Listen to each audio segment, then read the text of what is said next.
നമസ്കാരം, എൻ്റെ പേര് Vipin. All Kerala painters and polishing അസോസിയേഷൻ്റെ ഇടുക്കി ജില്ലാ സെക്രട്ടറിയും സംസ്ഥാന കമ്മിറ്റി മെമ്പറുമാണ്. കേരളത്തിലുടനീളമുള്ള പെയിന്റ് തൊഴിലാളികൾ ക്ഷേമത്തിന് വേണ്ടി പ്രവർത്തിക്കുന്ന സ്വതന്ത്ര ട്രേഡ് യൂണിയനാണ് APTP.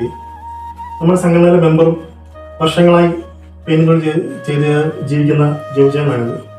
ജോയിച്ചേട്ടൻ കഴിഞ്ഞ വർഷങ്ങൾ ഒരു 2 വർഷത്തോളമായി കിഡ്നി സംബന്ധമായ അസുഖത്തിൻ്റെ പേരിൽ ചികിത്സ ചെയ്യുകയാണ്. അതിൻ്റെ കാര്യങ്ങൾ പറഞ്ഞു എങ്ങനെയല്ലേ? അത് 20 വർഷമായിട്ട് ഷുഗർ ഉണ്ടായിരുന്നു. പിന്നിപ്പോൾ 2.5 വർഷമായിട്ട് കിഡ്നിക്ക് ബാധിച്ചു. പിന്നെ ഇപ്പോൾ 8 മാസമായി ഡയാലിസിസ് ആഴ്ചയിൽ 3 തവണ വെച്ച് ചെയ്യുന്നുണ്ടായിരുന്നു. നേരത്തെ ഷുഗർ പേഷ്യൻ്റ് ആയിരുന്നു വർഷങ്ങളായിട്ട്. ഇൻസുലിൻ കുത്തിയാണ്. ഇൻസുലിൻ കുത്തുന്നുണ്ടായിരുന്നു രാവിലെ. അപ്പൊ ഇനി നമുക്ക് അടുത്ത് കിഡ്നി മാറ്റി വെക്കാനായിട്ടാണ്. ഇനി ഈ ഡയാലിസിസിൽ ഒരുപാട് കാലം പറ്റില്ല എന്നാണ് ഡോക്ടർ. ആഴ്ച 3 ദിവസം ചെയ്യുന്നുണ്ടല്ലോ അല്ലേ? എത്ര ലക്ഷം രൂപ? 40 ലക്ഷം രൂപയോളം മുടക്ക് വരുമെന്നാണ് പറഞ്ഞിരിക്കുന്നത്.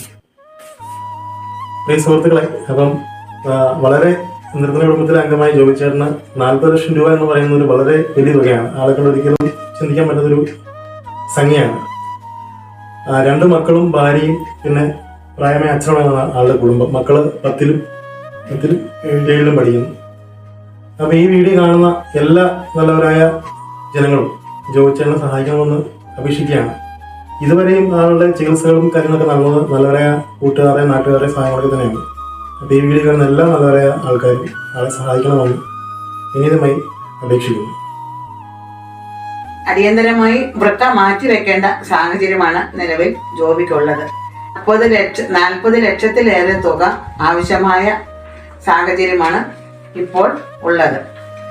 ഡോക്ടറുടെ നിർദ്ദേശപ്രകാരം അടിയന്തരമായി തന്നെ ശസ്ത്രക്രിയ നടത്തേണ്ടതിനാൽ നല്ലവരായ എല്ലാ ആളുകളുടെയും അല്ലെങ്കിൽ സുമനസ്സുകളുടെ സാമ്പത്തികമായ സഹായം അഭ്യർത്ഥിക്കുന്നു. പാത്തിക്കുടി ഗ്രാമപഞ്ചായത്തിൽ 10ാം വാർഡിലെ മെമ്പറായ ലൈലാമണിയുടെ അഭ്യർത്ഥന. ഇപ്പോൾ പ്രിയപ്പെട്ടവരെ, ജോയിച്ചേട്ടൻ്റെ ഹോസ്പിറ്റലിലെ രേഖകളും ബാങ്ക് ഡീറ്റെയിൽസും മറ്റ് വിവരങ്ങളും എല്ലാം വീഡിയോയുടെ ചുവടെ ചേർക്കുന്നതാണ്.